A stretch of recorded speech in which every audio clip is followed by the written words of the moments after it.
ஆலயா cotton trending வேட்டிகள் ஷர்ட்டுகள்.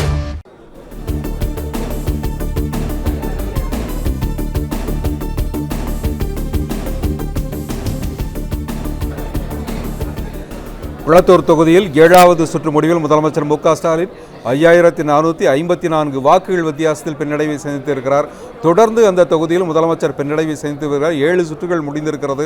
7வது சுற்று முடிவிலும் முதலமைச்சர் மு.க. ஸ்டாலின் 5000 வாக்குகள் கிட்டத்தட்ட ஏறத்தாழ 5000 வாக்குகளுக்கு பின்னடைவை சந்தித்திருக்கிறார். குளத்தூரில் தாவேகா வேட்பாளர் வி.எஸ். பாபு முன்னிலையில் இருக்கிறார். குளத்தூரில் முதலமைச்சரை எதிர்த்து களமிறங்கிய தாவேகா வேட்பாளர் வி.எஸ். பாபு முன்னிலை பெற்றிருக்கிறார். முதலமைச்சர் மு.க. ஸ்டாலின் தான் போட்டியிட்ட குளத்தூர் தொகுதியில் 5454 வாக்குகள் வித்தியாசத்தில் பின்னடைவை சந்தித்திருக்கிறார். ஆடி காத்துல அம்மியே பறக்கிறது என்பதைப் போல தாவேகா என்கின்ற அந்த அரசியல் சூறாவளிக்கு முன்னால் முதலமைச்சரும் பின்னடைவை சந்தித்திருக்கிறார். இது முதலமைச்சர் தொகுதியிலும் அவரை தாவேகா அசைத்து பார்த்திருக்கிறது. இந்த தொகுதியில் தொடர்ந்து தாவேகா முன்னிலையில் இருந்து வருகிறது. அதாவது தொடர்ந்து ஒவ்வொரு சுற்றுகளாக வந்து கொண்டிருக்கிறது. இப்போ 7வது சுற்று முடிந்திருக்கிறது.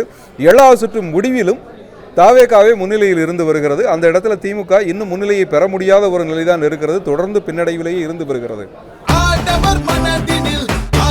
ஆலயா காட்டன் ட்ரெண்டிங் வேட்டிகள் ஷர்ட்டுகள். பிளே ஸ்டோர் மற்றும் ஆப் ஸ்டோரில் இருந்து பாலிமர் செயலியை QR கோடு மூலம் பதிவிறக்கம் செய்யுங்கள். செய்திகளை உடனுக்குடன் பெறுங்கள்.